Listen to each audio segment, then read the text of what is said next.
Venger.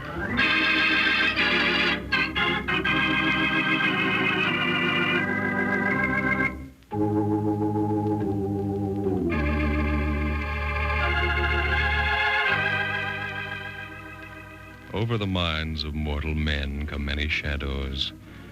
Shadows of greed and hate, jealousy and fear. Shadows which fog the minds of men and women, which urge them on into their venture in the dark.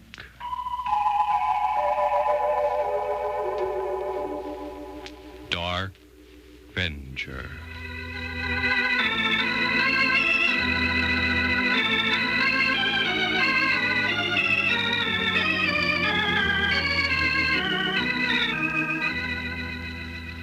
The American Broadcasting Company presents Dark Venger, written by Larry Marcus, directed by William T. Johnson, and featuring Joan Banks in Elizabeth is Frightened. And now your host for tonight's journey into darkness, John Newland.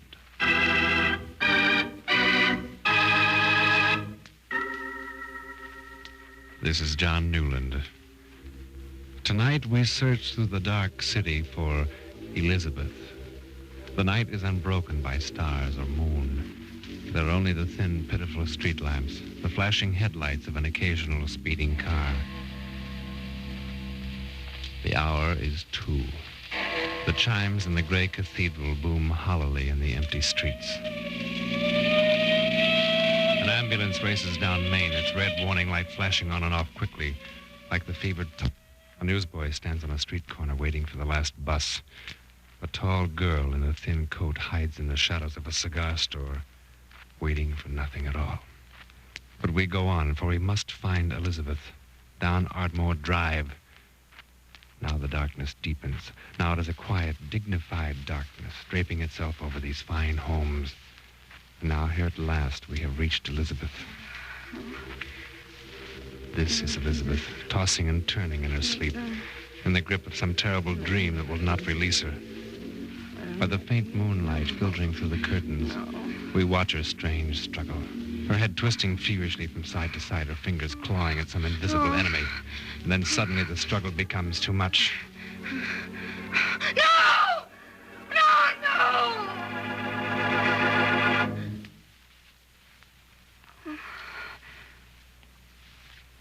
It's only a dream.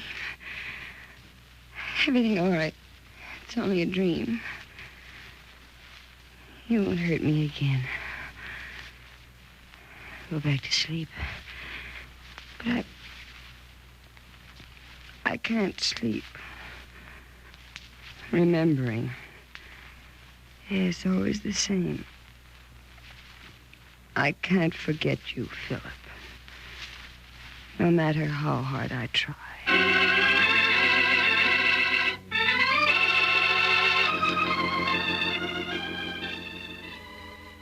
I don't know who introduced me to the stranger in town, Philip Bailey. I suppose we were brought together because at 45 he was an eligible widower, and at 28 I was well on my way to being an ineligible old maid. But from the very first I was fascinated by him, by his strange mind. And he was so honest and kind, and I admired him for that. I remember how he spoke of his first wife, Martha. You would have liked Martha, Elizabeth. She was so wonderfully alive. The winter she took sick of pneumonia and died, I simply couldn't believe it. For weeks afterward, every time the doorbell rang, I thought, this will be Martha. I've been dreaming this terrible thing. I've only to throw open the door and she'll be standing there, smiling.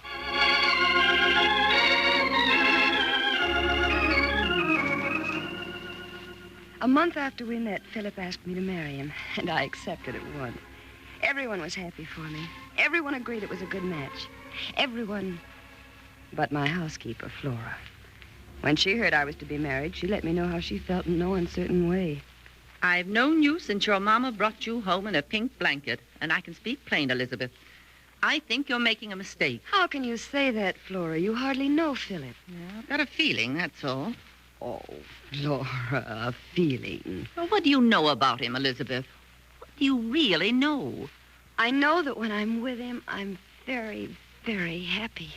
He knows that when he's with you, He's within grabbing distance of a lot of money. Oh, Philip was right. Hmm? He warned me that's what people would say, that he was marrying me for my money. Well, I want to show you something, Flora. I have a copy of it right here in my desk. Here. I want you to read this. Waiver of rights. I, Philip Bailey, do hereby relinquish all rights and claims to all real and personal property of Elizabeth Bronson for the duration of her natural life. How do you like that, Flora? Well, on paper it looks all right.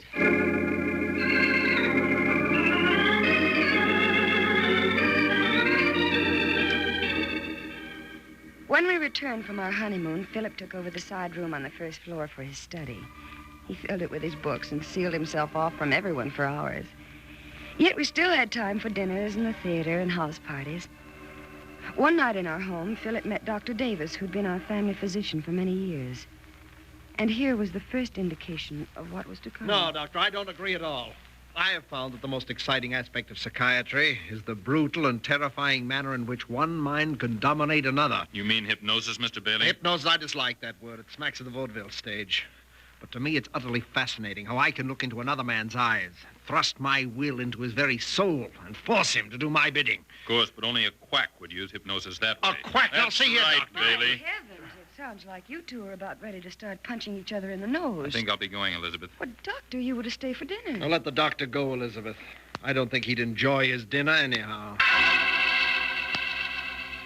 But everything really began 2 days later, in the early evening, with the ringing of the telephone. I'll get it, Elizabeth. Hello? Oh, hello, Helen. A bridge game tonight? Well, I'd like to, Helen, but Elizabeth hasn't been feeling too well lately. Oh, Philip. No, I guess it's just nerves, but she does need rest, you know. Could you excuse her just for tonight? Thanks, Helen, thank you. Goodbye. Philip, why in the world did you tell her I wasn't feeling well? I feel wonderful. All right. I guess I'm just selfish. I don't want you to go to any bridge game tonight, darling. I want you to stay home with me. I see. Why else would I tell her that, darling?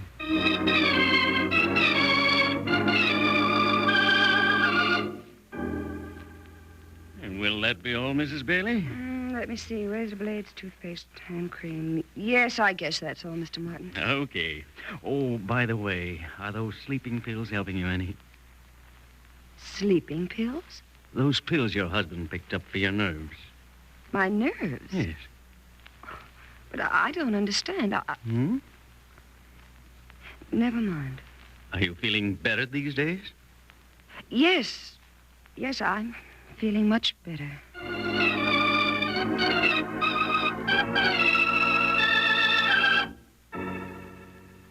Of course I told the druggist they were for you, darling. I thought they'd be easier to get that way. Oh, then you really bought them for yourself. Yes. I guess I've been doing too much reading lately. Just haven't been able to sleep so well. Philip, what did you mean, easier to get? It's only a mild sedative. Anyone can buy that medicine. Well, I just didn't want a lot of people gossiping about me. Why make such a big issue out of it, Elizabeth? Why else would I have told the druggist that?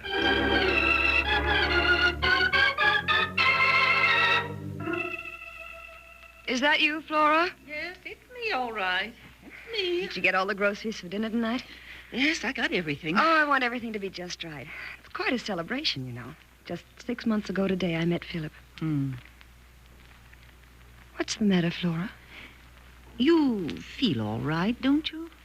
Oh, why, of course I feel fine. Well, more people stop me on the street to tell me how sorry they are you're feeling so bad, and they hope you'll be better soon. Well, I don't understand that. I don't understand it at all. I'll get the phone.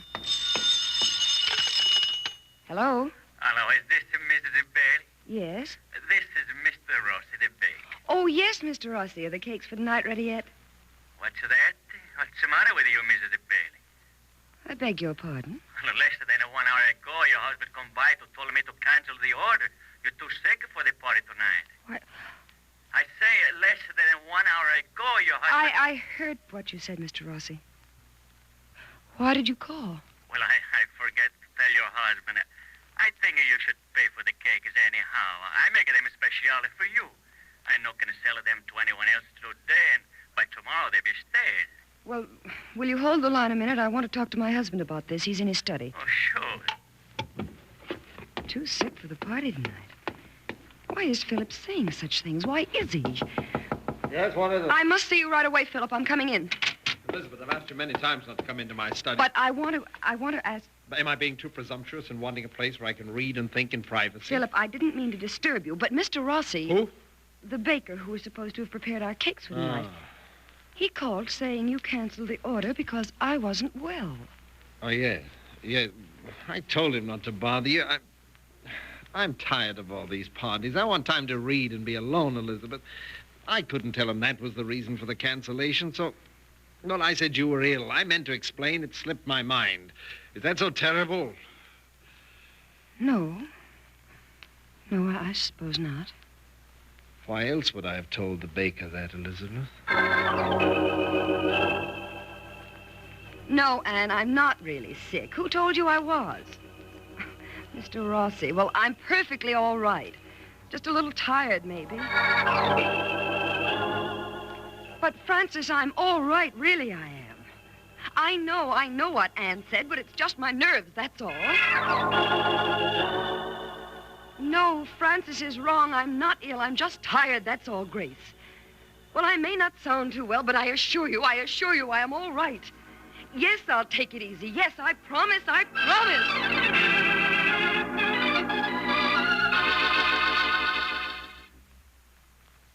What is that husband of yours trying to do, Elizabeth? Why, what do you mean, Flora? You know what he told me this morning? What? He told me to throw your sleeping pills in the furnace. But they never were mine. He bought them for himself. I've just been taking them for the last few nights because all this talk about my health has made me so upset. I know that. But do you know why he wanted me to throw away the pills? Why?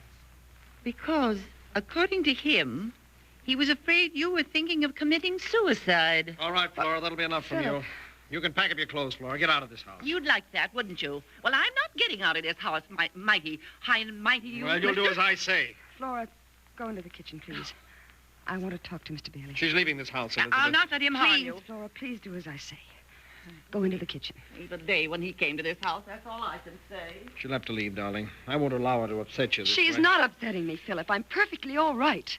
Well, of course you are, but you should rest more. You shouldn't allow yourself to become so excited. So much has happened that I can't understand. Why, everyone in town seems to think that I'm practically on the verge of suicide. Elizabeth, what are you saying? You mustn't even think. It's true. It's that woman who upset you with her lies. She's got to leave this house, Elizabeth. Flora lived in this house even before I did, Philip. I can't tell her to leave. And my wishes mean nothing? Oh, it's not that. I know the mind and how it works. I know it far better than your doctors. I know you're in peril, that you need rest and quiet. And I won't allow this fishwife to fill your brain with poison. You must make her go, Elizabeth. No. I see. You imagine that she is your wall against all evil. Is that it, Elizabeth? Perhaps she is, Philip. Well, I think you need a lesson.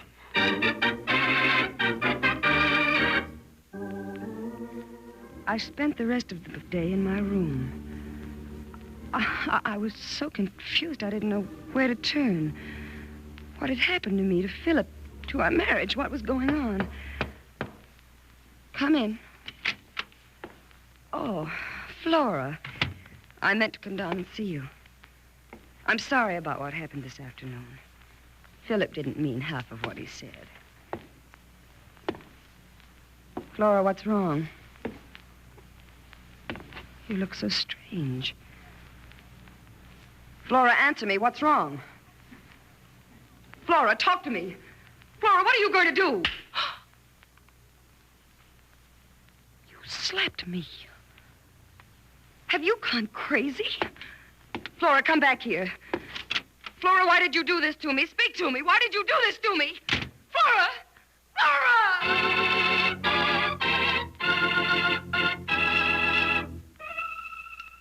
I was stunned. I couldn't believe what had happened, but I could still feel the sting of her hand. Why had she done this to me? After a while, I found enough courage to go looking for her. She was in the kitchen preparing supper as though nothing had happened. She looked up when I entered. Hello, Elizabeth. You look tired, dear. Flora, why did you do it? You mean tell that husband of yours what I thought of him? I just had That's to not what I mean. Why did you come to my room and... Come to your room? What are you talking about? I've been down in this kitchen all afternoon preparing supper. You're lying, Flora. Now, why should I lie? Honey, what's wrong with you? The only time I left this kitchen was when Mr. Bailey called me into the library to apologize for the way he talked. I took his apology with a grain of salt, I can tell you. Then you weren't in to see me this afternoon? No. Flora, telephone Dr. Davis. Tell him I must see him right away. Then I want you to go over to your sister's house. Stay there till I call you. And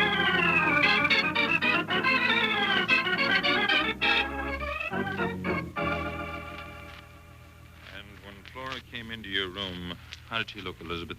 Well, I didn't realize it at the time, Dr. Davis, but she walked as though in her sleep. And she told you that she was with your husband before this happened? Yes. Yeah. Then under the circumstances, I'd say Flora was walking in her sleep, a hypnotic sleep. Hypnotic sleep? I never mentioned this to you, Elizabeth, but when I first met your husband, I discovered he was a firm believer in hypnosis. But what has Philip to gain by doing that to Flora? Oh, I imagine you goaded him into his little display of hypnotic power. The real question is, what would he gain by doing that same thing to you? Nothing at all. He couldn't touch my money, if that's what you mean. Mm-hmm. Why, he'd just about have to talk me into killing myself. Doctor. Yes? This morning, he told Flora he was afraid I was going to commit suicide. He started talk in town that I'm moody and nervous, and he... Pardon me. Yes, nurse, what is it? Mr. Bailey is in the waiting room. Oh, no, Doctor. What does he want? Oh, he just wants to know when Mrs. Bailey will be ready to go home. He stopped by to pick her up. Doctor? Send Mr. Bailey in. Yes, sir. I don't want to see him. I never want to see him again. Elizabeth, what's happened, darling? Your wife felt ill, so she came to see me, Mr. Bailey. What in the world is wrong with you? Let's not waste time. There's a train leaving here for the east at 6 o'clock. That's just 30 minutes from now. You'd better buy a ticket for that train. Elizabeth, what's he talking about? I don't understand. I'll help you to understand. Your wife is afraid that you're trying to make her commit suicide. What? But if everything else fails, you'll use your knowledge of hypnosis to accomplish her death, just as you used it on Flora this afternoon. Now, maybe I don't have enough evidence to accuse you of trying to kill her. But if you're not on that 6 o'clock train, I'll talk to the district attorney. Do you believe this, Elizabeth? Yes. Do you want me to leave? Yes. All right. I'll go. I'll wire you later. You can send my things on to me. Goodbye, Elizabeth.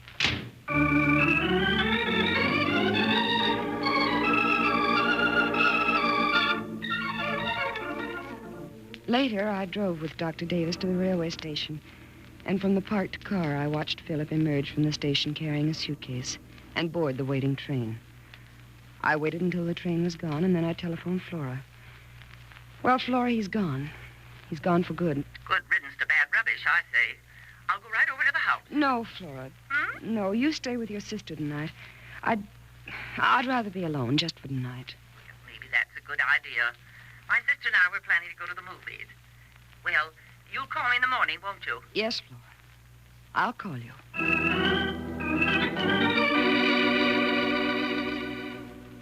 Afterwards, I had a good dinner. Went to a picture show. It was during the show that I started getting the strangest feeling. Almost a premonition.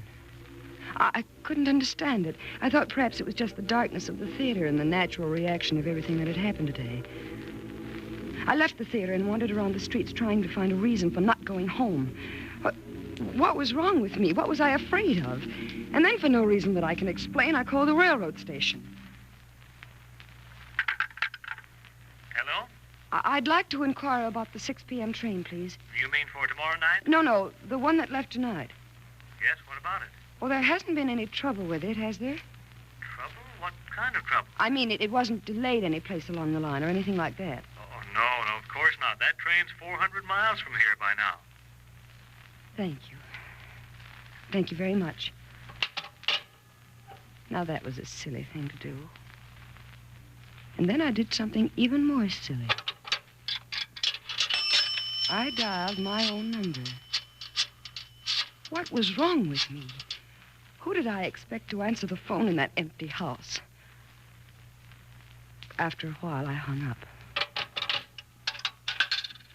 Then I went outside and took a cab home.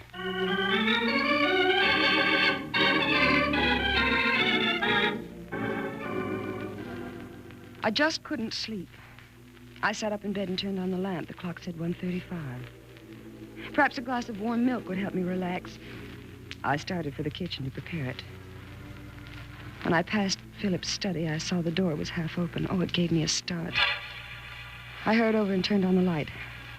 Study was empty, of course. But all his books were still there. Then I went to the kitchen. I prepared the warm milk, and I took it back to my room with me. But the milk didn't help at all. I couldn't sleep.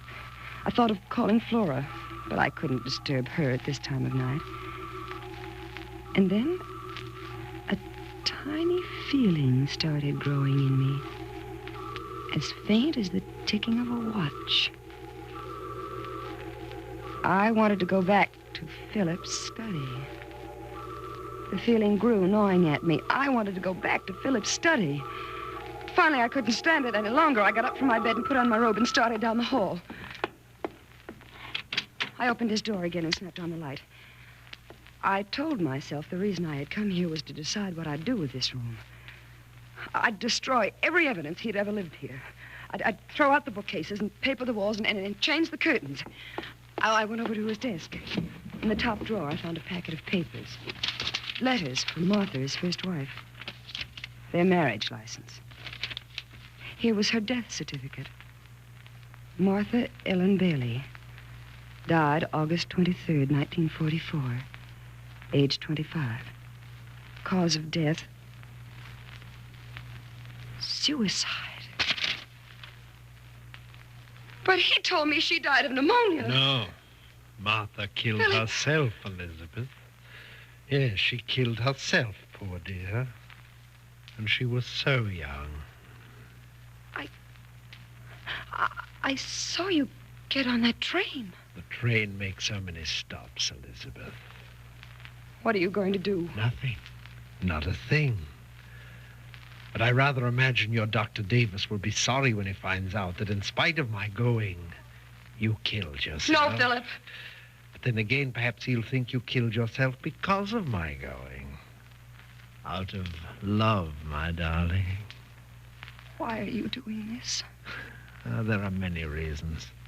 The one that you would understand concerns your money, of course, and the fact that it becomes all mine upon your death. I'm getting out of here. No, Elizabeth, wait. You're hurting.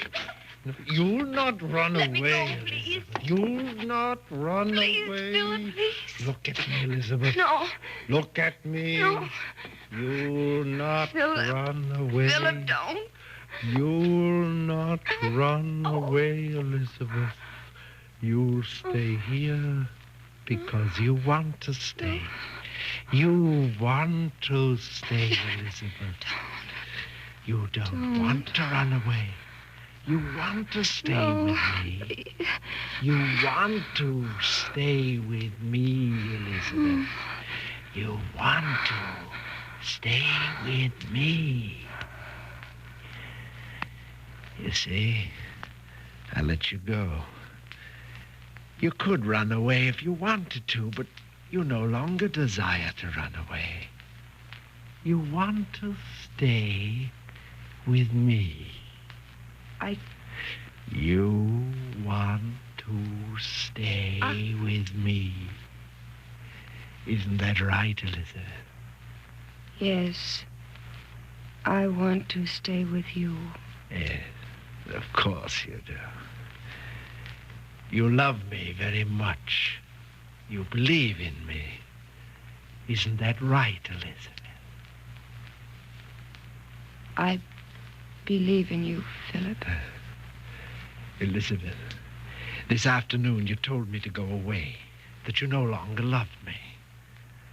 Now, kiss me, Elizabeth.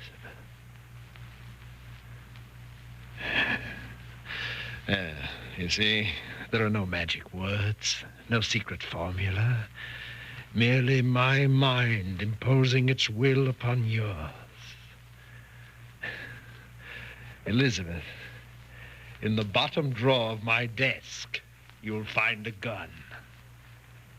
Get that gun.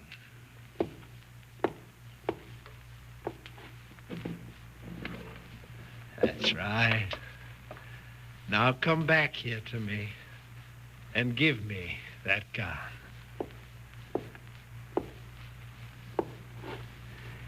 You do these things because my mind is stronger than yours, Elizabeth. You would stand here and you would let me kill you if I wanted to. Wouldn't you, Elizabeth? I would stand here and let you kill me. But I do not want to kill you. You take the gun, Elizabeth. That's right. You take the gun. They'll find your fingers stiffened around the trigger, and I'll return to the town I left. And in the morning, someone will call me and tell me you killed yourself because I left you. And I will be very unhappy. Take the gun and turn the barrel to your heart, Elizabeth. The gun. Turn it to your heart. Not to me. Elizabeth! Shut!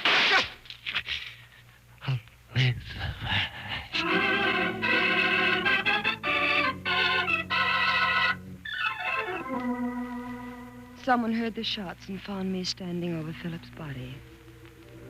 I explained that Philip had hypnotized me.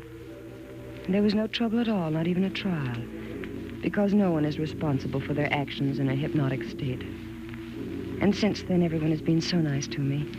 Dr. Davis, Flora, my friends. Everyone's been so helpful and understanding, and I'm very grateful. But still, I find it so hard to sleep. Because always I wonder, does everybody truly believe that when I killed Philip, I was actually hypnotized?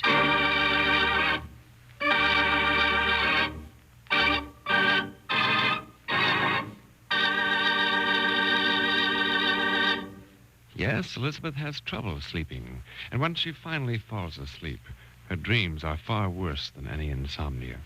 Because no matter how many times she tells herself that Philip deserved to die, she still remains a victim of her own guilt. Maybe we found our moral, that deep within each of us is a pathetic longing to do only good in this fleeting life. And that no matter how we may ridicule this longing, no matter how we may rebel against it, no matter how it annoys us in this sophisticated world, the goodness remains to torture us when we do evil, and to always remind us that we are more than we seem to be, that perhaps we might even be the children of God. And if that thought embarrasses you, well, I rather imagine that there are times when it also embarrasses him. Good night, folks. See you next week.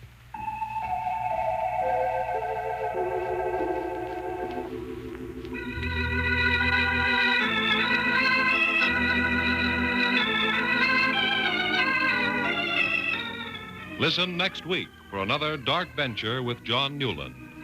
Featured in tonight's story was Joan Banks as Elizabeth and Hans Conrad as Philip.